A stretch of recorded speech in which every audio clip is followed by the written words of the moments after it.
Sejam todos muito bem-vindos a mais uma sessão clínica do Hospital Procardíaco. E os nossos informes antes do início formal da sessão. Essa semana nós estamos com uma semana bastante movimentada aqui no Centro de Estudos. Na terça-feira tivemos uma sessão de 12 às 13h30, que é uma sessão, já é a nossa segunda sessão, que foi criada há um mês atrás e já teve a sua segunda versão, que é a sessão clínica de ergometria e reabilitação, que é coordenada pelo Dr. Ricardo Vivaco e pelo Dr. Marco Aurélio Fernandes. E essa sessão dessa terça-feira foi sobre fibrilação atrial paroxística em maratonista, como conduzi-la. Foi uma sessão muito interessante, que foi apresentada pelo Dr. Serafim e teve como debatedores o Dr. Fabrício Braga e o Dr. Charles Slater. A sessão de neurologia, que nós também estamos fazendo às terças-feiras, mas desta feita ao final da tarde, ela começa às 18 horas e é coordenada pelo Daniel, pelo Valério, pelo Aquiles e pelo Henrique Cal. Teve uma discussão de casos clínicos de neurologia, neurocirurgia e neurointervenção, e a gente também está com essa sessão regular às terças-feiras. Vocês têm recebido aí com... Na próxima sexta-feira, a Sexta Consciência, ela está reservada ao serviço de gastroenterologia, que tem a coordenação do Dr. José Galvão Alves, e o tema dessa semana vai ser sobre tumores neuroendócrinos do pâncreas em estágio avançado. A apresentação vai ser do Dr. José Galvão Alves e da doutora Isabela Palácio, vai ter como debatedores o Dr. Cláudio e o Dr. Amarino. Eu queria, antes de passar a palavra ao Sabino, que, na verdade, como coordenador da unidade clínica de internação, a gente entende sempre que o caso que vem é um caso recheado de controvérsias e ricas discussões. Então, a nossa expectativa de hoje, eu não conheço o caso, mas é que a gente possa ter, inclusive pela plateia, a gente provavelmente vai ter muita discussão do ponto de vista de tomada de decisão. E eu queria, antes de passar para o início da sessão, algumas palavras a respeito do Congresso da SOCERJ, que se realizou de 11 a 13 de abril no Centro de Convenções Sul-Américas, e o Procardíaco teve representado com 2 simpósios, a sala de palestrante, tivemos um workshop também de insuficiência cardíaca, foram 36 trabalhos aprovados, sendo 34 pôsteres e 2 temas livres orais, e ficamos todos muito satisfeitos com o resultado. Eu queria agradecer a todos que participaram, direta ou indiretamente, que estejam ou não dentro dessa sala.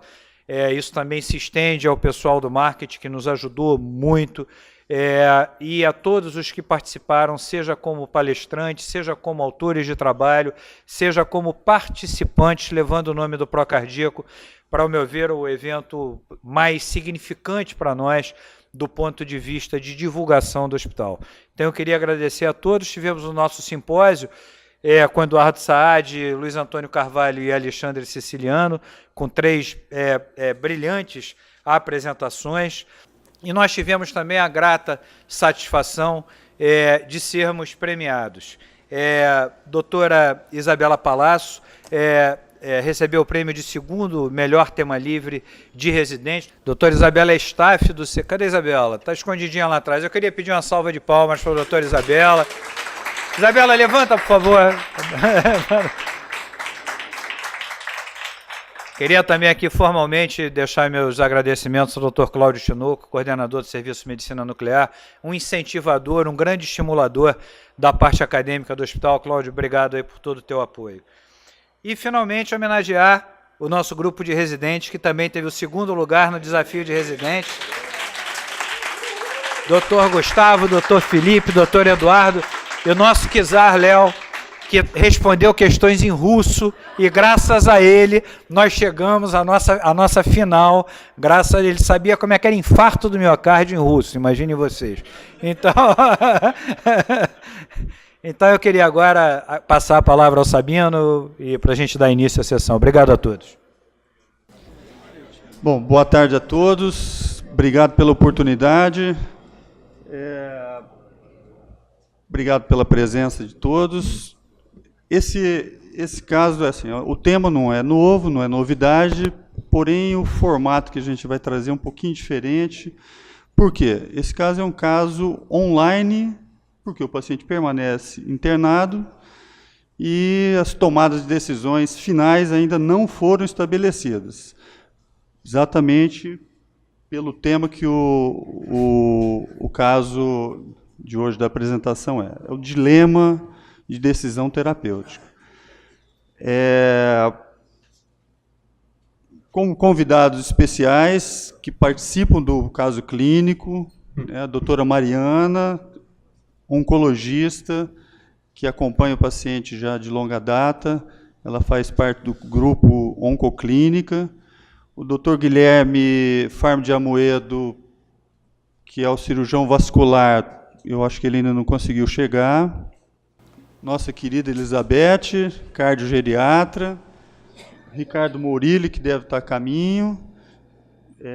Arnaldo Rabichovski, no ecocardiograma. Marino na radiologia. Você está representando? Está ótimo. O João Vicente, que não pôde comparecer porque está na ambulância, tá, pela emergência, e Nelson Matos cortou aqui, representado pelo nosso André, e o Alexandre Siciliano pela cirurgia vascular. Vai estar aberto para todos, a gente vai ter que ser condensado, porque o tema é bem amplo, né, versando sobre a estenose aórtica num paciente com uma série de comorbidades. Nosso debatedor, Roberto Gamaschi, que, junto com a Elizabeth, passou algumas noites, né, Roberto? Passaram elaborando para compilar os dados, que são 5 meses de internação. Portanto, assim, tem muitos dados, nossos residentes que participaram ativamente desse caso, então, vamos em frente. Bom dia a todos, boa tarde. Acho que esse vai ser um caso muito bom, muito proveitoso. Eu queria só primeiro agradecer, fazer alguns agradecimentos. Primeiro a toda a equipe, aos residentes, o quanto ajudaram a capturar as imagens e para transferir. E um agradecimento especial também à minha amiga e irmã Elizabeth, assim, pelas noites que ela me apoiou nessa confecção desses material e imagens, a Marino e todo o Arnaldo, a todo mundo que ajudou muito nisso. E o Sabino e o grupo todo da UZ2, né, que vem acompanhando junto esse caso e discutindo, né, de uma forma bastante harmônica sobre ele. Tá, bom, então vamos adiante, que tem bastante coisa. Então, esse paciente é um paciente masculino de 70 anos, portador de hipertensão, diabetes mellitus, insulino dependente, paciente coronariopata com história de revascularização miocárdica prévia em 2001, obeso, dislipidêmico, uma doença arterial obstrutiva grave, doença periférica obstrutiva grave, uma história de um CA de próstata, daí a presença até da nossa oncologista que vem acompanhando, que vai poder trazer bastante subsídio em relação ao estágio de evolução, metastático para osso, linfonodo, com quimioterapia nos últimos 3 meses e também portador de uma polipose colônica, tá? Em acompanhamento regular, com história de polipectomias seriadas. Esse paciente, ele refere um quadro de cansaço progressivo nos últimos 4 meses e é internado em 16 de novembro com uma sepse associada à disfunção orgânica, com foco infeccioso cutâneo. Ao exame físico, o paciente apresentava-se estável hemodinamicamente, com ausculta pulmonar normal, um ritmo irregular, né? Um ritmo irregular, com sopro sistólico ejetivo, né, em foco aórtico, com irradiação para a ponta. Ele apresentava a internação, uma lesão isquêmica ulcerada no pé direito, com uma necrose de coagulação sugestiva de osteomielite. Esse paciente, apenas assim, dados em relação à funcionalidade, né, o que é o motivo importante, né, da discussão, ele é um paciente com independência para as atividades básicas e instrumentais de vida diária, ou seja, um paciente independente, ele tem uma cognição preservada, ele tem uma dificuldade de deambulação, mas que decorre eminentemente pela doença vascular periférica e a lesão isquêmica de membro inferior direito. A internação, a tomografia do pé direito mostrava uma infiltração de partes moles, uma lesão infectada. Né? Bom, essa é a condição de chegada do paciente, né, em que havia uma indicação cirúrgica, abordagem cirúrgica, e que é uma pena o Guilherme não está aí para dar alguns detalhes, mas indicação de amputação, né, o Nelson chegou, o Nelson está aí também. Pode seguir adiante? Esse é o laboratório de admissão, né, um paciente com leucograma, com leucócitos aumentados, uma insuficiência renal agudizada, né, com creatinina de 2,11, ou seja, com uma função renal comprometida, uma insuficiência renal aguda, uma glicemia de 142, né, e um PSA de 9, né, com já uma história de isso pós, né, a Mariana vai poder pós-tratamento. Esse é um eletro de admissão. Vou fazer um comentário, o doutor Dirson, que é o nosso... Eu queria fazer uma pergunta, doutora Mariana. Bom, diante, né, tem uma série de questões ali, críticas do paciente. Mas um ponto assim, que já começa a balizar a intenção do tratamento, tanto na questão vascular periférica quanto valvar, é assim, qual o estadiamento desse paciente e a expectativa de vida que esse paciente pode demonstrar para a gente, pautado nesses achados todos que você já vinha acompanhando? Então, primeiramente, boa tarde a todos. Obrigada pelo convite, Sabino. É sempre bom voltar. Já até falei a casa depois de tantos anos. Né? Sempre bem-vinda. Então, esse paciente, ele é um paciente que ele chega para mim aos 69 anos, né? Com uma doença já estágio 4. Então, esse paciente ele já tem um pior prognóstico, porque o diagnóstico dele foi feito já com uma doença metastática. Só 30% dos pacientes com câncer de próstata vão ser diagnosticados com doença metastática. E ele tinha várias outras coisas que falavam contra o prognóstico dele. O fato dele ter um Gleason 9, um Gleason muito alto, além de ter doença metastática para linfonodo e osso, que piora o prognóstico dele. Você já tem estudos mostrando que pacientes que têm doença óssea, eles têm uma menor sobrevida do que os pacientes que têm apenas doença linfonodal. Esse paciente não tinha só linfonodo pélvico, ele tinha linfonodo pélvico e linfonodo mediastinal, então linfonodo à distância, o que também gera, que dá para a gente um sinal de pior prognóstico. E obviamente, a decisão de tratá-lo de forma muito agressiva, é um paciente com múltiplas comorbidades, foi pelo fato dele não ser um paciente muito idoso, né, e ele tem uma condição clínica, uma condição de vida favorável. Ele era um cara independente e tinha uma vida ativa. Então, a gente decidiu por tratar esse paciente com deprivação androgênica e 6 ciclos de quimioterapia, já de início, né? E esse paciente, ele teve uma queda inicial do PSA, o PSA inicial dele era de 60, ele chegou ao final do tratamento com um PSA de 9.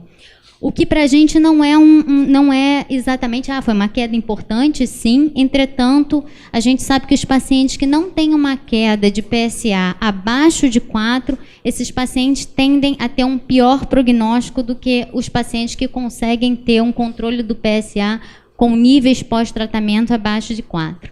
Então, acho que são várias coisas que vão se juntando e fazem você se questionar se esse paciente vai ter, de fato, a sobrevida esperada com esse tratamento combinado de químio e deprivação nesse cenário muito precoce no diagnóstico. Os estudos mostram que esses pacientes, né, eles vão ter uma sobrevida que giram em torno de 55 a 60 meses. Mas esses são pacientes altamente selecionados, inclusive os estudos excluem os pacientes com doença cardiovascular. Então, você tem... eu não acredito que esse paciente vai ter essa sobrevida tão grande, e essa resposta que ele teve, naturalmente, faz a gente acreditar que isso será menor. Então, eu até falei para o Sabino, eu acho que ele vai ter uma sobrevida em torno de 3 anos, que levando em consideração todo esse cenário clínico oncológico. Tá. É importante ressaltar esse tempo, porque ele pode ser um diferencial na tomada de decisão. Então, uma expectativa de vida menor de 1 ano muda todas as indicações e como a gente vai conduzir esse paciente. Então, já traz uma expectativa. Uma vez que é um paciente funcional, por isso que é importante a história, né, de funcionalidade dele. Paciente funcional e que tem o desejo do tratamento.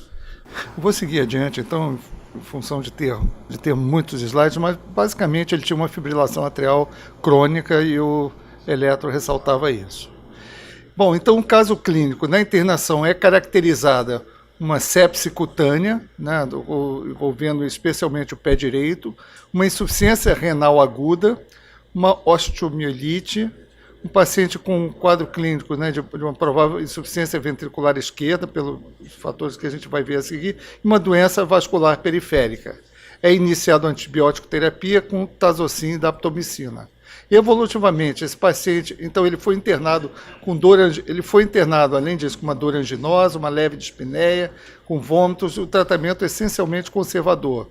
No dia 20 de novembro, eu vou passar por isso um pouco mais rápido, para só não perder tempo. Ele faz um episódio de taquipneia, no raio-x é verificado um padrão de congestão venocapilar pulmonar, ele é portador de doença isquêmica de membros inferiores, especialmente do lado direito, e é realizado um eco transtorácico e Doppler arterial, a gente vai ver esses exames a seguir. No dia 23 de novembro, ele faz um EAP hipertensivo, que é revertido com medicação e VNI, a creatinina nesse momento é de 1,57 com clearance de 44, um PCR aumentado, e é proposta, então, uma conduta, cirurgia vascular de revascularização do membro inferior direito, onde é feita uma angioplastia de ilíaca e amputação de primeiro e segundo pododáctilos direitos. Tá? Seguir adiante, algum comentário? Só pescar aqui o Guilherme. Volta aquele slide só da foto, Roberto, por favor. Guilherme, a gente já mostrou essa imagem, e ali já na evolução, né, caracterizou a tua tomada de decisão. Esse paciente estava num pré-operatório, né, já para abordagem dessa isquemia, e quando ele interna no hospital, já com as complicações sistêmicas por uma sepse, intolerância medicamentosa e tudo mais. Como que você enxergou inicialmente esse momento de entrada dele? Só que entrou o câncer. Entrou o câncer. Na história, a gente decidiu junto, né? A gente decidiu junto, não vamos fazer nada. Era uma lesão bem menor e ele tinha tido uma lesão no outro pé, porque ele é isquêmico do outro pé também. Ele é bilateralmente isquêmico. Só que já foi revascularizado, já foi por alguns cirurgiões vasculares do Rio de Janeiro, com bastante experiência, então já foi revascularizado da perna esquerda 2 vezes, tanto com angioplastia quanto com ponte. Da perna direita, a mesma coisa. Então, quando ele foi ao meu consultório, ele tinha uma lesão no pé esquerdo e que fechou, cicatrizou sozinho. Com toda a isquemia, ele parou as pontes, parou a revascularização, a angioplastia das 2 pernas. A perna esquerda fechou sozinho e a perna direita começou a abrir a lesão, essa lesão que era muito menor, era uma lesão menor. E aí a gente decidiu junto, ó, não vamos fazer nada, porque o prognóstico dele era péssimo. Só que isso foi abrindo, foi começando a piorar, sepse.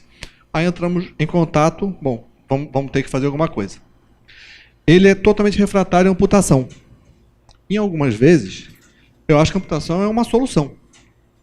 Porque você, principalmente num paciente que você já fez 1001 intervenções, você não tem muito a oferecer. E aí a gente se deparou com esse quadro, piorando, ele com muita dor. Então a gente tinha que mexer, já que a amputação para ele não era a indicação, mas ele não queria. Então a gente conseguiu, uma primeira parte, revascularizar a ilíaca dele e conseguiu ganhar, por via retrógrada, a gente conseguiu ganhar também a poplítea até uma parte da femoral e o distal dele. Só que entre a femoral comum e a superficial não foi possível, porque numa das cirurgias essa comunicação já tinha acabado. Então a gente optou por deixar isso, aumentou a cabeça de pressão da ilíaca para que o distal recebesse alguma coisa. Foi o suficiente até 3 semanas atrás, mais ou menos. Um mês. Quando a gente optou por fazer uma ponte nele. Ele já não tinha mais safena, então a gente optou por fazer uma ponte com PTFE. Não é melhor? Não é a melhor situação, principalmente quando a gente cruza a articulação, mas é o que a gente podia. E ele já não tinha mais, naquele momento, ele não tinha mais um quadro infeccioso. Ele voltou a ter dor. A decisão de operar foi pela dor que ele teve. Então ele começou a ter dor novamente, ou seja, a lesão ficou mais pálida e a dor começou a aumentar. Ou seja, desestabilizou um quadro que ele estava indo, então a gente teve que fazer a ponte nele. Deixa a sequência, né? E a sequência a gente fez e ele está evoluindo melhor. A perna esquerda está na mesma situação, sem uma lesão trófica, mas ele tem uma eritrocianose importante e tem dor. Mas é o que a gente está discutindo isso tudo aqui agora. Qual é o momento? O que vai ser feito? A perna direita está indo e a esquerda, por enquanto, a minha opção é deixar quieto. Ok. Bom, então, no dia 24, fazendo picos hipertensivos, faz um edema agudo de pulmão, há uma piora da função renal. Isso é o raio-x dele. Marino? Marino. É um quadro de insuficiência ventricular mesmo. Você tem sinais de hipertensão veno-capilar pulmonar, com distensão vascular bilateral e difusa, um aumento do coração evidente e provavelmente derrame pleural do lado direito. Acho que é o que a gente pode dizer para essa radiografia. Perfeito. Bom, conforme relatado, e aí ele é feito um ecocardiograma. Arnaldo? Bom, esse é um corte longitudinal que a gente vê aqui um ato esquerdo aumentado, tá? Hipertrofia ventricular esquerda, uma válvula órtica bem calcificada. Pode andar, Roberto. Para frente, Roberto. Era uma válvula órtica bastante calcificada, com uma importante redução da abertura, assim que Doppler, nem precisava fazer Doppler, que a gente sabia que era uma estenose aórtica grave, independente dos achados no Doppler. A gente, quando se depara com uma estenose aórtica grave, a gente sempre faz as medidas padrão, que são as medidas, a gente até pensando na possibilidade de fazer uma intervenção percutânea. Então, a gente mede a via de saída, mede a aorta, enfim, vê a topografia se não tem nenhuma hipertrofia do septo basal, o septo sigmoide, que pode atrapalhar um pouco o implante da prótese. Então, eu vou aproveitar, se não me engano, esse paciente, eu não lembro dos gradientes, é um low flow, né? Então, tá bom. Então, vou aproveitar como tem... Oi? 30 de gradiente máximo. 30 de gradiente máximo. Então, quando a gente não tem um gradiente médio acima de 40 milímetros de mercúrio, a gente tem possível uma estenose aórtica com baixo fluxo, a gente tem basicamente o low flow, low gradient, por dois motivos básicos. Tá? Um é um doente que tem disfunção ventricular esquerda, que ele não é capaz de gerar gradiente. Tá? Esse é aquele clássico antigo. Mas foi descrito por Pibarot. Pibarot é um veterinário do Canadá. Ele foi super premiado por isso. Ele destrinchou os casos em que a gente tem uma estenose aórtica grave e não tem gradiente importante. Então, existe esse fenômeno com paciente que tem ventrículo normal também. Tá? São pacientes que a cavidade é muito hipertrofiada, em geral são mais mulheres. A cavidade é muito hipertrofiada, a cavidade é pequena e não consegue gerar um gradiente grande. Tá? E existe, então, esses pacientes, a condição sine qua non é que eles tenham um volume sistólico menor que 35 ml por metro quadrado. Por isso que é importante sempre indexar esses parâmetros quando vai fazer o eco. Tá? E existe também o doente que tem baixo fluxo, mas tem volume sistólico normal. Eles acham que esse paciente tem um tempo de ejeção tão prolongado que ele é incapaz de gerar gradiente. Então, são esses basicamente os mecanismos. Outra coisa que a gente tem que lembrar sempre, especialmente no cateterismo, viu, Nelson? São as aortas pequenas. O paciente que tem estenose aórtica muito calcificada, estenose aórtica grave, e não tem gradiente significativo na hemodinâmica. Nos pacientes que têm a aorta pequena, esses pacientes são um fenômeno chamado de pressure recovery. Tá? É fácil a gente entender isso aqui. Se a gente tem 180 dentro do ventrículo, e numa estenose aórtica grave, e tem 120 na aorta, a gente tem 60 de gradiente, tá certo? Só que quando a aorta é pequena e pouco complacente, parte desses 120 se recuperam, então você tem um gradiente menor. Então chama-se, é um outro fenômeno que justifica um gradiente diminuído, que é o pressure recovery. Então esse paciente era uma estenose aórtica grave. Outra coisa, acima da década de 70, uma outra causa também de low flow é a amiloidose cardíaca, que é muito prevalente nessa população. Bom, para a gente não perder tempo, Roberto, eu vou fazer um resumo aqui. Só um minutinho, já está entrando aqui. Bom, vamos considerar algumas questões que eu acho que vão ser importantes também. Né? É um paciente idoso, porém com vida ativa diária razoável, uma neoplasia em estágio avançado, uma doença arterial periférica crítica, né? E uma estenose, doença coronariana, já revascularizado, doença renal e uma estenose aórtica crítica, em que interna com um quadro de congestão frente a uma sepse, um insulto inicial, e persiste durante cerca de... Vou fazer o resumo, até dar tempo aí, senão a gente não vai conseguir chegar ao final. Persiste na unidade cardiointensiva por cerca de um mês, com recorrências de edema agudo do pulmão, e hipertensivo, a maioria deles hipertensivos.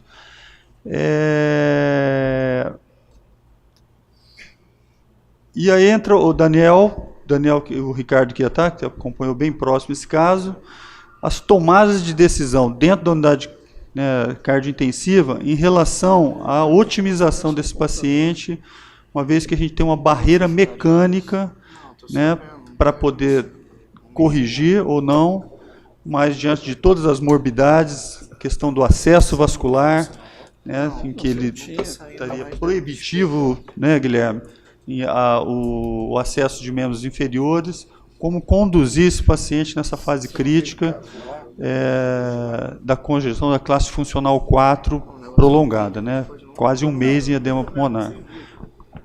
Você chegou a acompanhar ele lá de perto? Não. Como é que foi conduzido essa situação?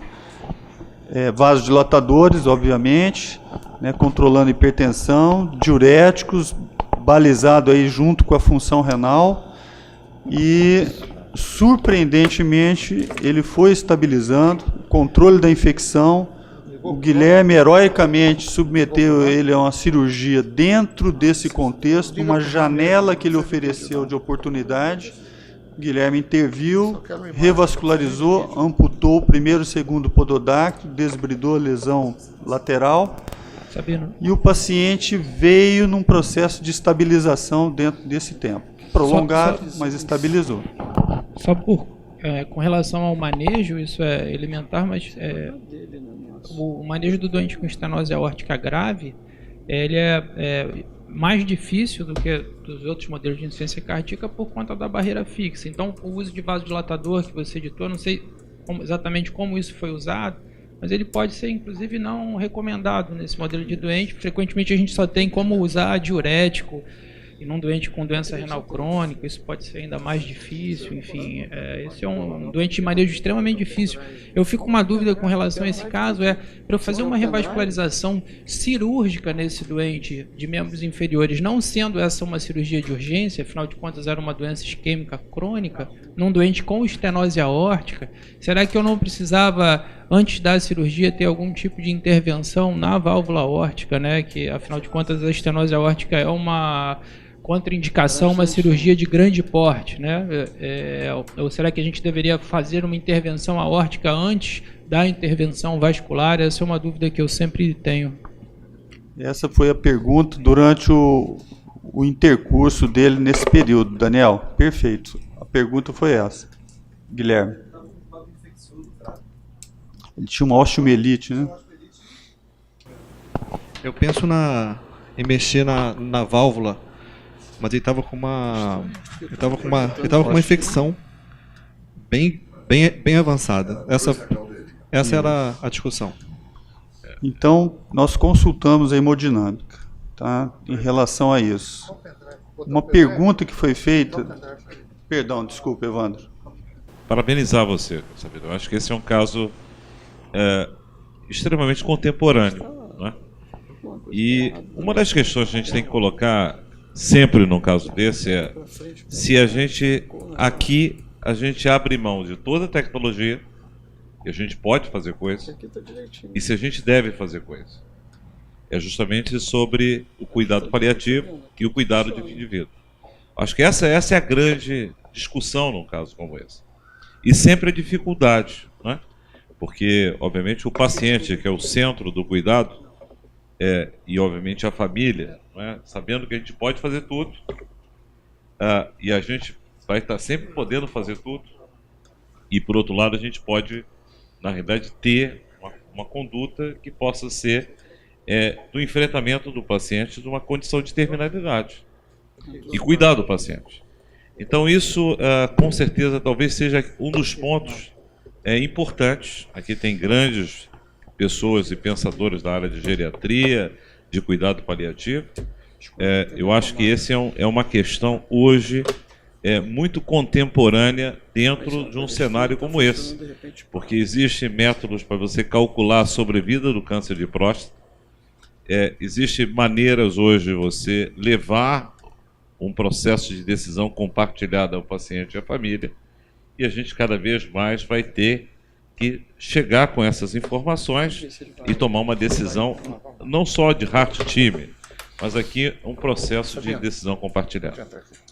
Só te respondendo, Evandro, essa preocupação desde o princípio foi considerada e consultada com os colegas todos que estavam no acompanhamento. O paciente sempre teve o desejo de viver. O ponto crítico é que ele não aceitaria amputação, né? E aí passa a ser um limitante de tratamento, porque às vezes chega uma dificuldade de corrigir a maior causa dos distúrbios que é um processo infeccioso. Sabia? Bom, então, continuando, só complementando, essas foram as imagens, né? O Arnaldo comentou de uma estenose aórtica crítica, mas com um padrão de low flow, low gradient, de baixo fluxo. Esse paciente, calculando, ele dava um volume sistólico em torno de 31. tá? Que caracteriza abaixo de 35 um padrão de low flow. E o que é interessante também é que todos os parâmetros hemodinâmicos dele sugeriam como expressões de enchimento aumentadas, ou seja, o paciente uma congestão sistêmica mesmo, embora os gradientes, como a gente vê, não eram gradientes tão significativos, tá? O Doppler arterial, aquilo já foi comentado pelo Guilherme, a doença obstrutiva importante. E na evolução, então, no dia 26, a osteomielite é tratada por um Acinetobacter iniciado ertapenem, ele em uso de catéter nasal, com boa oximetria, com melhora inflamatória, em uso de nitroprusiato nesse momento na unidade de cuidados intensivos por picos hipertensivos, a creatinina, uma melhora da função renal, ainda com dispneia em uso de VNI, uma redução progressiva de pressão com nitroprusiato. A osteomielite, conforme comentou-se, levou a uma amputação, né, de segundo e terceiro pododáctilos, e esse é o raio-x evolutivo, que ainda mostra um padrão, né, como a Marina comentou, de congestão sistêmica. Ainda na evolução, ele ainda persiste com uma evolução com quadro de esforço respiratório, especialmente quando faz picos hipertensivos. No dia 7 de dezembro, ele faz um coadidor retroexternal com infra de ST e uma alteração ecocardiográfica em septo basal e médio. Ele é levado ao cateterismo, né, que o Nelson vai comentar posteriormente. Ele persiste com congestão pulmonar, reverte a insuficiência renal, e apenas lembrando a questão oncológica dele, que é um CA de próstata avançado. Aí é uma tomografia de pulmão. A Marina quer comentar alguma coisa? Basicamente, da crosta da aorta, a gente está vendo aí um pedacinho da crosta da aorta calcificada, e na frente a veia inominada, esquerda, entrando na cava superior. O que te vê no pulmão é que você tem espessamento de septos interlobulares, que é um espessamento liso próprio do edema, e áreas de infiltração alveolar que são esparsas também, e nos dois lobos. E há um grande derrame pleural bilateral, que é maior do lado direito. Mas a gente está lá no terço superior do pulmão e tem um nível razoável de líquido pleural lá em cima. Perfeito. Bom, ele é, então, submetido em função desse quadro de dor com alteração eletrocardiográfica e alteração ecocardiográfica, ele é submetido a um cateterismo. Nelson? Aqui a gente já vê, bom dia, aqui a gente já vê o catéter de coronária direita ocluída. Próximo. Catéter na coronária esquerda. A gente vê aqui uma lesão de tronco, lesões difusas na artéria circunflexa. Uma descendente anterior que aparece um ramo septal e depois desaparece. Próximo.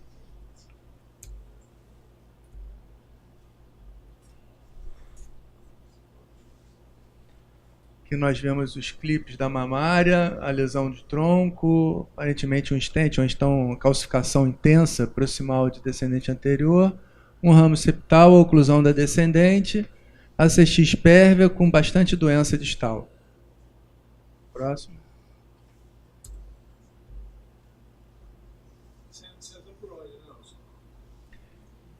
Esse exame eu acho que foi feito pela radial. Eu não sei se foi eu que fiz esse exame. Não, acho que não. Esse Guilherme quer comentar, não? Esse exame, na verdade, ele foi feito pela femoral. Foi. Porque deveria estar aparecendo aqui o catéter, mas a gente não... A projeção não está permitindo.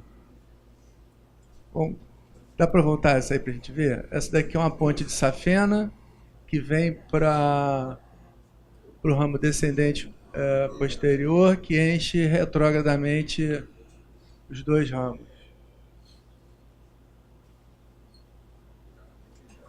Seguinte. Próximo.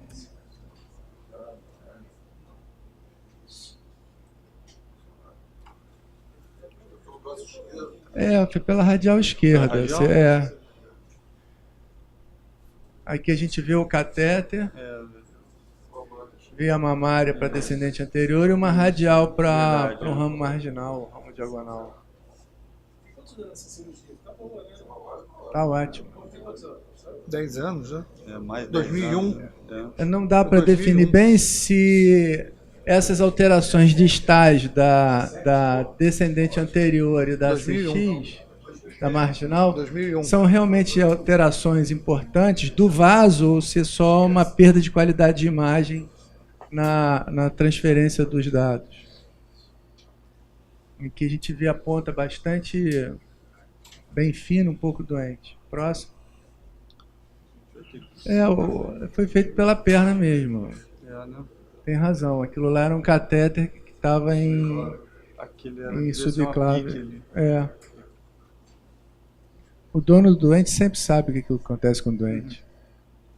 Então a gente vê a mamária para descendente anterior e uma radial para esse ramo diagonal, para o ramo marginal. Próximo. Bom, então é basicamente isso. Então, no cateterismo não tinha lesões assim, expressivas que justificassem o procedimento. Então, esse doente, em 21 de dezembro, já mais ou menos um mês após a internação, ainda apresentando quadros de dispneia mínimos esforços, dependente de O2, e é avaliado quanto é levantado um questionamento sobre uma possível abordagem de válvula aórtica por balão. Ele ainda apresenta dessaturação, tem uma necrose com secreção no pé direito, quando é decidido, então, por uma ampliação daquela região da amputação do hálux e feito da aptomicina com meronem. Tá? Bom, nesse momento...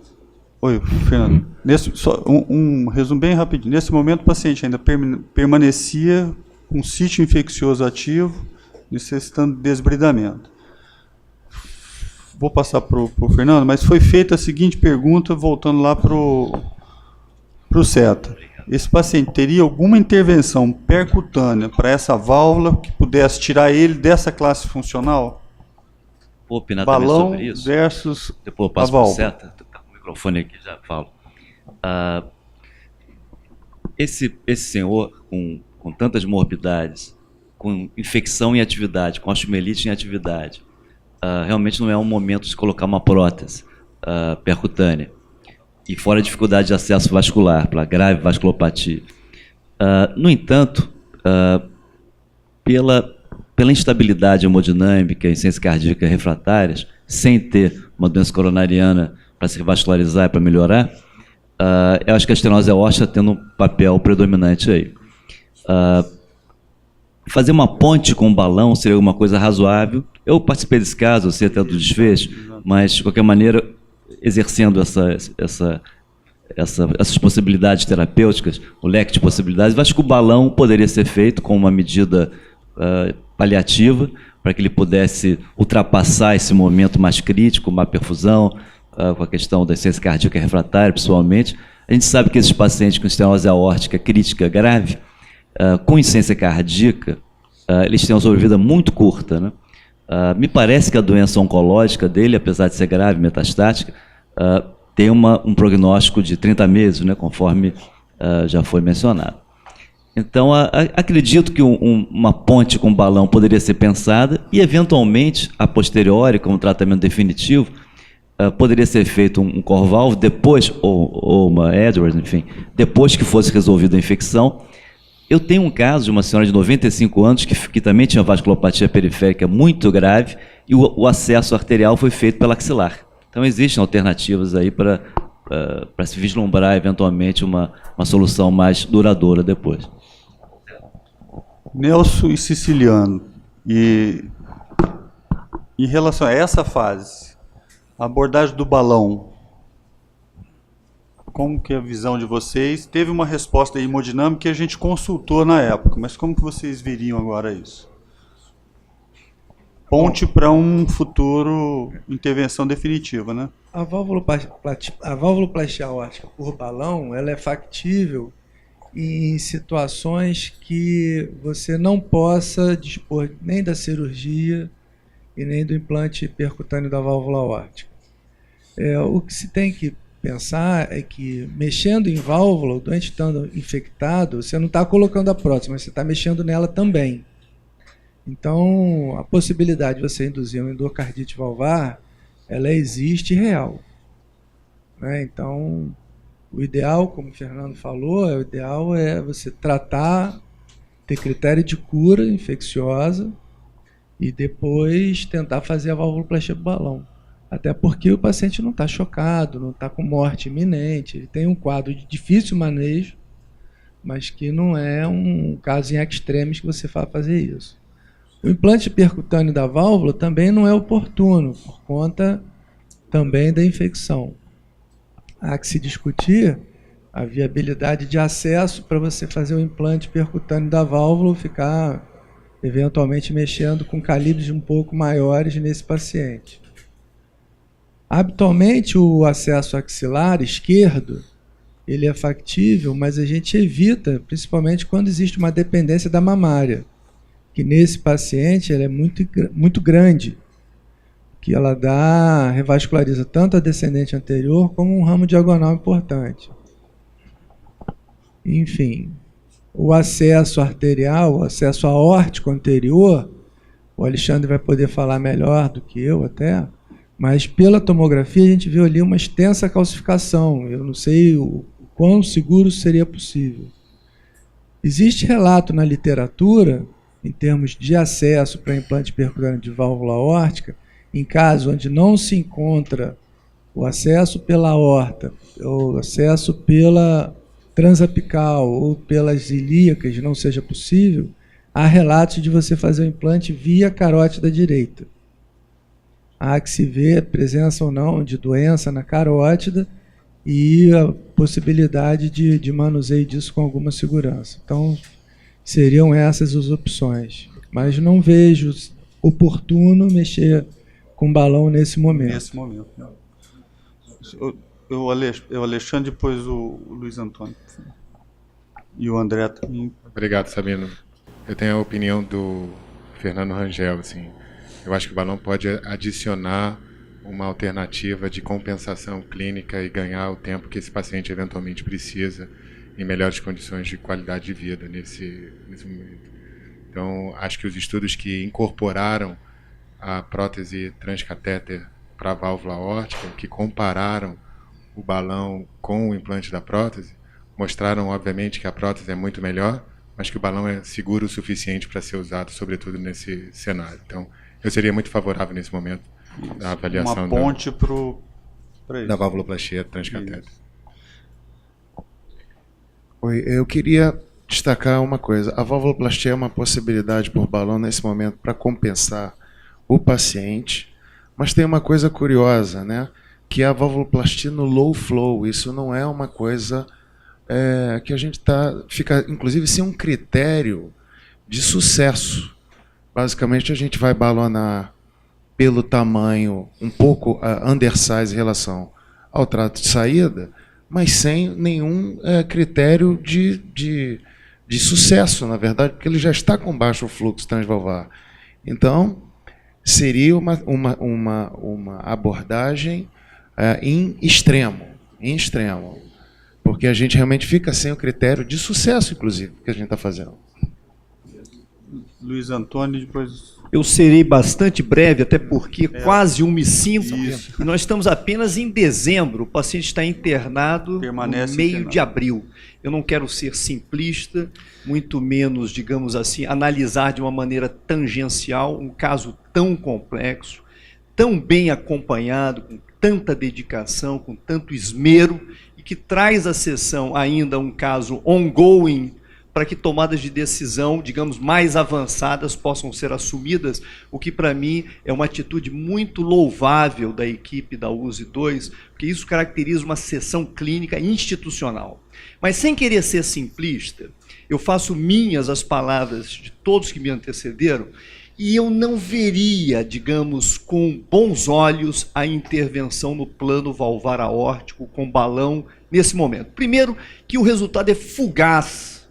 Então, nós estamos falando aí em 10, 15 dias de um paciente que gera pressão arterial, faz 230 de sistólica, melhorou a função renal, não tem nenhuma alteração, digamos, periférica, eu vou comentar, adicional em termos de sepse, não fez AVC, não infartou, o leito coronário eu esperava encontrar uma anatomia e uma função bem piores, E, a meu juízo, esse paciente tem uma doença.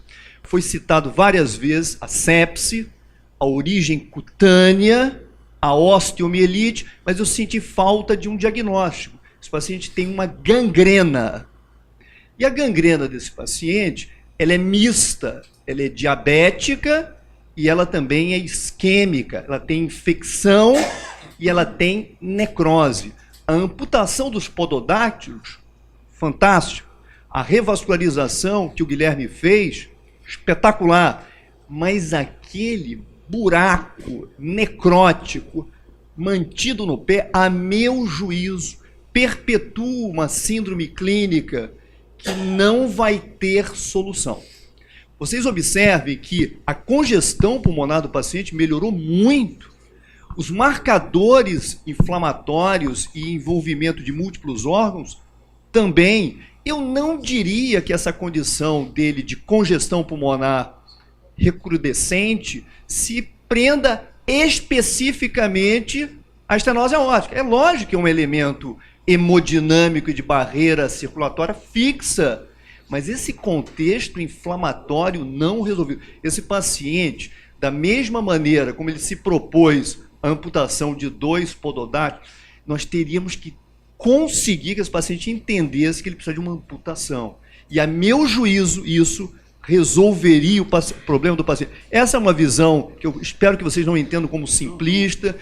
A tomada de decisão depende da autonomia do paciente. O paciente se recusa ao procedimento, mas isso retroalimenta uma instância clínica, a meu juízo, sem solução. Porque nós estamos tratando uma gangrena com contexto multifatorial. Entre outros, o baixo fluxo circulatório. Monteiro, vamos ter que ser bem breve mesmo. O que eu queria pontuar, a indicação de balão no contexto da estenose aórtica, pela nossa nova diretriz e em concordância com a diretriz europeia e americana, são em pacientes que estejam hemodinamicamente instáveis em condição crítica. Qual é a indicação pela Sociedade Brasileira de Cardiologia, no qual nós fazemos parte da coordenação? 2A nível C. Pelo American Heart, 2B nível C. Pelo ESC, 2B nível C. Nós temos um paciente que se encontra somente congesto. Não há distúrbio hemodinâmico, pelo menos eu não vi, desculpe. Angina instável. Não está chocado que eu digo, não está hemodinamicamente instável. Tem uma função renal preservada, que é a primeira coisa que se perde é o rim. Não foi tentado inotrópico, caso fosse o caso. E é um paciente tomando 2 antibióticos, provavelmente com sobrecarga de volume, fora dieta, que no contexto de uma estenose aórtica com disfunção ventricular, é um balanço hídrico que provavelmente deve estar evoluindo como positivo. Então, eu viria antes de pensar em botar balão, porque balão, como foi pontuado aqui, pode agregar uma complicação do procedimento em si e não isenta de uma endocardite. Risco-benefício. Tentaria diurético, até mesmo inotrópico, caso fosse necessário, até que eu tivesse o tempo hábil de antibiótico terapia para ir, sim, migrar direto para um procedimento percutâneo definitivo para esse paciente. Bom, pode seguir, então. Num resumo rápido, em resposta aos dois. A hemodinâmica, nós consultamos a hemodinâmica contraindicou por todos esses aspectos que foram considerados e o risco do paciente desenvolver uma insuficiência aórtica, que seria letal para ele.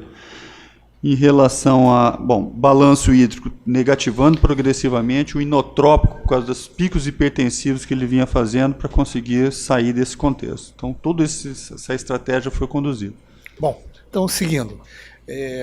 Agora um pouco mais rápido. Esse paciente, então, cresce estrenotrofomonas, ele é trocado um antibiótico, ele mantém dor e é decidido, então, para que ele tenha uma terapia hiperbárica.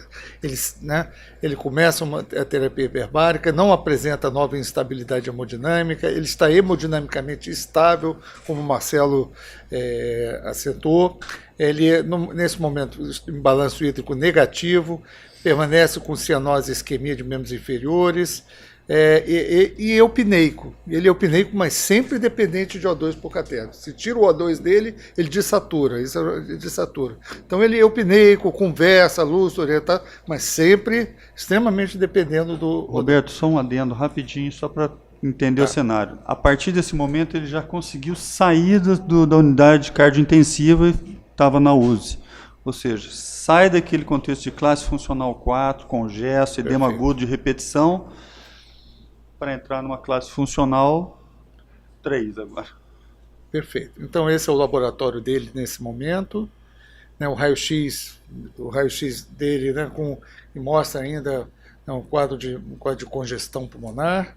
Essa é a medicação que ele está fazendo uso nesse momento, né, com os diversos medicamentos para diabetes, né, da hipertensão, né, seguindo adiante. Então, resumindo esse paciente, ele apareceu, né, se apresentar em 3 fases. Numa primeira fase, ele tem uma insuficiência arterial de membro inferior direito, com infecção, osteomielite, é feito desbridamento, amputação, revascularização e um quadro de congestão persistente. Uma estenose aórtica crítica. E é interrogada a abordagem da válvula e critérios a favor. Apresentavam EAP de repetição, refratariedade da insuficiência ventricular esquerda e angina. E critérios contra uma doença arterial periférica avançada, infectado, inflamação, osteomielite, um acesso vascular complexo, um CA de próstata avançado e insuficiência renal aguda. E numa segunda fase ele já se encontra em estabilidade hemodinâmica, apesar de uma dependência de O2, que a gente a princípio interpreta como relacionado à congestão, uma função renal resgatada, um CA de próstata sob controle clínico, né, e com uma expectativa de vida, como a Mariana ressaltou, ele fazendo oxigenoterapia hiperbárica, com a osteomielite aparentemente resolvida, uma bexiga neurogênica tendo sido submetido à cistostomia, aparentemente ele tem uma pelve congelada, né, em função da doença do CA de próstata, uma infecção urinária por cândida tratada e as glicemias aparentemente estabilizadas, levantando critérios a favor de intervenção. A condição geral nesse momento parece mais estável, embora tenha uma congestão crônica e dependente de oxigênio, e a precordialgia. E critérios contra, tem uma doença vascular bastante avançada, né, que levanta a dificuldade de acesso. E numa terceira fase, ele é feito uma revascularização cirúrgica de membro inferior direito, acho que o Guilherme já comentou, né, Guilherme? Ele está estável clinicamente, embora dependente de O2. Aí vem o motivo maior dessa sessão, que é o questionamento nesse momento, em relação à estenose aórtica nesse momento, face a essas múltiplas comorbidades existentes e esse quadro clínico. A proposta seria de TAV ou cuidados paliativos para esse doente. Esse é o grande questionamento em vigor. Só um segundinho, só. Tá. Só para lembrar que esse procedimento surgiu em pacientes com exatamente esse perfil, né? Gente que não tinham condições clínicas de uma cirurgia, uma cirurgia aberta, e tinham expectativa de vida limitada também, e que seriam, como é que chama? Terapêutica, deu branco, de compaixão. Isso. Compaixão. Então, assim, só mais uma vez resumindo, porque assim, é extenso, né, a situação do paciente, mas era um paciente que o Evandro chamou atenção para uma questão. Os valores do paciente. O paciente queria viver, porém não queria submeter a amputação e sempre deixava isso muito claro.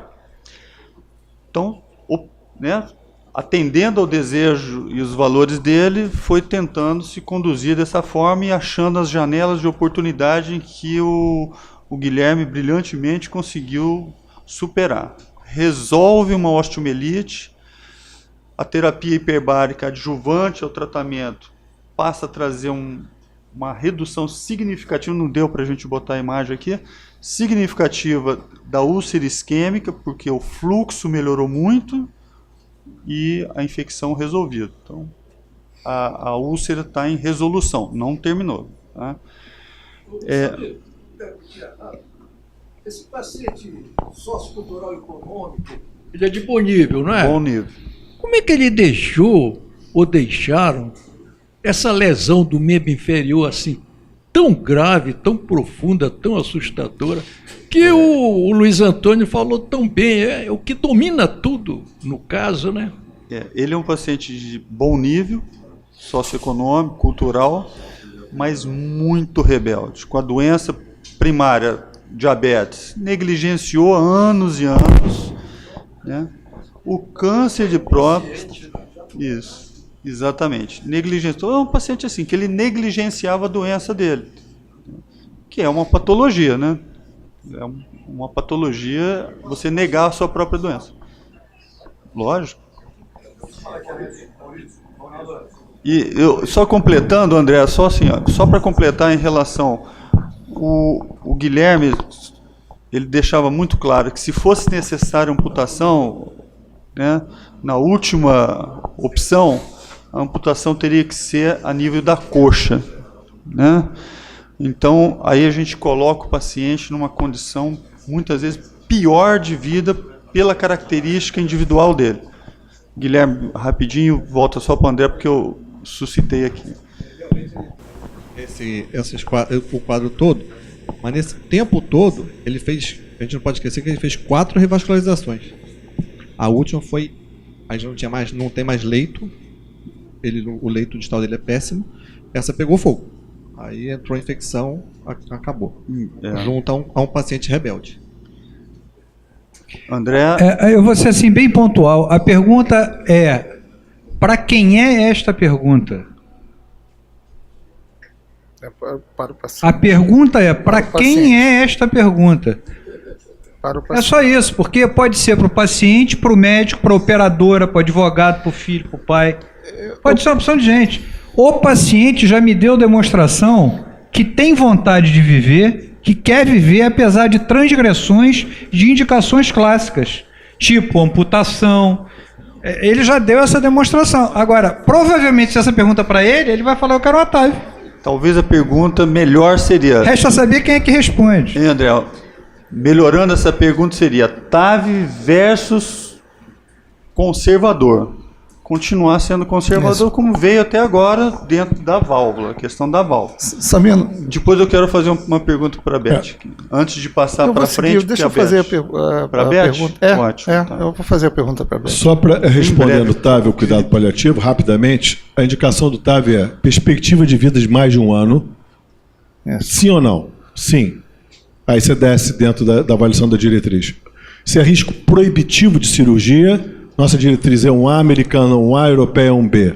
Alto risco de cirurgia, a nossa diretriz é 1A, a americana é 1A, a europeia é 2A, nível B. Então, ele, na verdade, ele é o primeiro item. Ele, mais de 1 ano, alto risco cirúrgico. Então, pela nossa colocação, seria uma colocação 1A, 1A, 1A e 1B. Perfeito. Olha, eu vou seguir adiante. Deixa eu só... O Marcelo está repleto de razão. Eu só queria chamar a atenção que tomada de decisão não é diretriz clínica nem guideline. Tomada de decisão inclui guideline e diretriz clínica. Mas existem outros fatores para a tomada de decisão. Ela embasa a tomada de decisão. Só, ela norteia a tomada de decisão. Mas outros valores, outras circunstâncias têm que ser consideradas. Só o Fernando fechar e a gente segue. Que agora pegou fogo, vamos embora. Só para... Agora pegou fogo. Ainda apimentar o debate. Só um minutinho, deixa eu seguir depois disso. Deixa eu seguir. Meu comentário é breve, é muito breve. Deixa eu seguir adiante. Eu acho que nesse caso, eu conheci a evolução desse paciente ao longo da internação na carga intensiva e teve inúmeros episódios de edema agudo. Inúmeros episódios. Isso foi uma verdadeira, assim, dádiva, porque edema agudo de pulmão, de repetição, no indivíduo com estenose aórtica crítica, e esse paciente sobreviver é a exceção da exceção da exceção da exceção. Então, Deus foi misericordioso e ele sobreviveu, porque a indicação era de balão, me desculpe. Porque o que predomina aqui, a indicação, pode ser que o intervencionista fale, tecnicamente não é execuível. O risco da estenose aórtica existe, o risco de endocardite, me desculpem, mas o risco de endocardite é muito inferior aqui do risco da morte iminente que ele estava tendo. Isso é instabilidade hemodinâmica? Sim. Isso não é choque cardíaco. Choque cardíaco estava liquidado. Estava liquidado. Isso é instabilidade? Sim. Precisava do balão? Sim. Tinha indicação formal? Sim. Se for execuível ou não, é outra questão. E se um caso outro como esse aparecer, eu acho melhor a gente fazer o balão. Porque foi uma valvuloplastia percutânea com o balão. Porque ele precisava de uma ponte. Essa ponte, na literatura, dura restenose 50% de 6 meses. É uma ponte muito razoável para ele. Muito razoável. Então, ali, eu não tenho dúvida do balão e não tenho dúvida da TAV a posteriori. Eu queria pedir a Beth para comentar. Eu acho que o que o Marcelo falou em relação às diretrizes é uma verdade, mas a ponderação do André é que nessa diretriz outros aspectos são importantes. Questão de fragilidade, qual o grau de incapacidade, né, do paciente e dependência, que são coisas independentes. Então, Beth, eu queria que você só explicasse para a gente, em termos de fragilidade. Tá, esse paciente, ele é frágil ou não é frágil? Caracteristicamente, ele não preenche os critérios que a gente tem para fragilidade, que seriam os critérios do Cardiovascular Health Study ou da Linda Fried. Então, ele não tem critérios definitivos de fragilidade. Intra-hospitalar, o score mais utilizado ainda é o de Rockwood, que usa também alguns dos critérios que são usados na verdade, é uma redução do Canadian, né? Mas, na verdade, ele não tem critério para fragilidade. Eu acho que, se a gente pensar em cuidados paliativos, ele já não deixa de estar em cuidados paliativos. Desde que o diagnóstico da doença é feito, ele tem um suporte. Quer dizer, a gente não pensa em cuidados paliativos só como cuidado de fim de vida. Isso é uma parte de cuidado paliativo. Ele tem uma expectativa de vida ainda pela doença, pelo câncer, pelo que disse, de pelo menos 3 anos. Eu acho que aqui o critério da TAV, eu acho que o André está certo. Para quem que vai se fazer a pergunta? Que tem que ser feita alguma coisa para melhorar a condição de vida dele? Tem. Né? Alguns tempos já se passaram para determinadas intervenções, como o balão intraórtico. Mas a pergunta da TAV tem que ser feita ao doente. Ele que tem que decidir agora. É um doente revascularizado, que já é um risco. É um doente que tem uma função renal que claudica. Ele já teve com creatinina alta.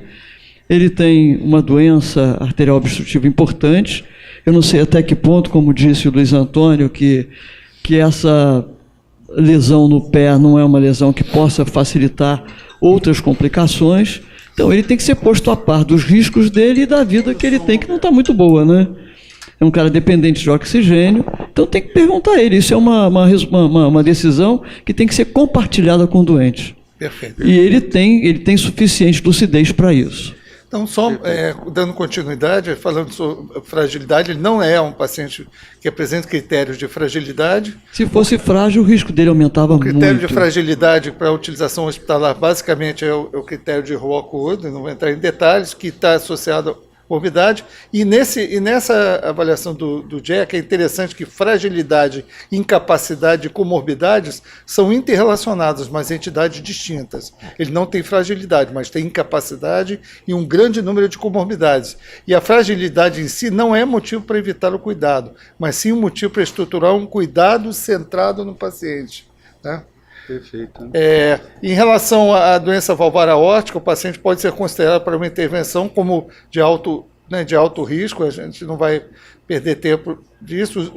Os riscos, os scores de riscos, apesar de todas as limitações que a gente tem, ele é o mais utilizado, é o STS. Embora nesse próprio registro brasileiro, né, de TAV feito, mostrou a limitação que existe em relação à utilização desses scores de risco, mas não há dúvida em relação. E a pergunta acabou sendo mesmo, para esse paciente, né, qual é a melhor conduta para um paciente com estenose aórtica grave? Aqui foi chamado muito a questão a possibilidade de decisão compartilhada, né, com a família. Eu acho que esse vai ser um ponto. Então ficou a pergunta, qual é a melhor conduta para um paciente com como esse. Eu acho que né? é A mais com o pergunta doente que é lúcido, Roberto. É? Isso é uma decisão mais do doente porque ele é lúcido. Exatamente. Roberto, passa o próximo, vamos ver se... Não, entrou tabela, não? Tabela, tem uma... Tinha um algoritmo interessante em relação ao, né, a decisão de implante da TAV, que está no up-to-date. Eu acho que assim, para os residentes vai ser bem legal. Entra, a gente tem acesso, né, André, livre dentro do hospital. Ele tem um grande dilema. Agora fica bem claro assim, a necessidade da gente partir para a próxima fase. Vai ser a 4ª fase dele. Ele está estável do ponto de vista hemodinâmico, porém, classe funcional 3, dependente de O2, resolvido o problema infeccioso, a revascularização de um dos membros patente, com as úlceras isquêmicas em resolução, uma terapia adjuvante com a hiperbárica, que foi espetacular. Porém, nós temos um grande dilema: o acesso para esse paciente. Ele não pode ter acessos inferiores, Guilherme. Isso. E aí passa o próximo estudo. Que acesso a gente adotaria para partir para o implante da válvula? Está sem antibiótico? Sem antibiótico. Sem antibiótico. Tá, zerado agora. Fazendo terapia. Já está sequinho, está granulado, fechadinho já. Sem dor, sem febre, PCR baixinha, tudo organizado. VHS, tudo. Há pouco nós voltamos a consultar o serviço de hemodinâmica em relação a essa abordagem. E o André vai trazer aqui algumas informações. Tem que ser muito rápido para o doutor Kovac fechar o encerramento filosoficamente que ele quer abordar. Mas tem só uma pedido lá de a palavra. Rápido antes da valvuloplastia, né? Ela aumenta, os estudos antigos, aumenta em média em 0,3 a área valvar. Na média, obtendo uma área valvar inferior a 1 centímetro quadrado. Essa é a média da expectativa do resultado. Não foi demonstrado, mas o paciente já tinha uma área valvar de 1. Então, ele realmente, para o balão, ele está um pouco fora do... Eu vi um último eco. Área valvar de 0,7? Não é indexada essa aí. Então, tudo bem. Tinha um outro número no último eco dele, tá? E que isso não foi demonstrado. Do 0,7 a gente consegue chegar à próxima 1, com o balão. Ok.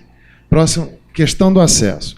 Quando o Sabino, a gente se encontrou e discutiu o caso, eu falei, olha, a tomografia aí, para o acesso subclávia ou transaórtico, ou seja, sempre dependente do cirurgião, é fundamental. Então, o que já mostrou a tomografia? O ângulo da aorta é bom, não é uma aorta deitada, então isso favorece uma core-valve.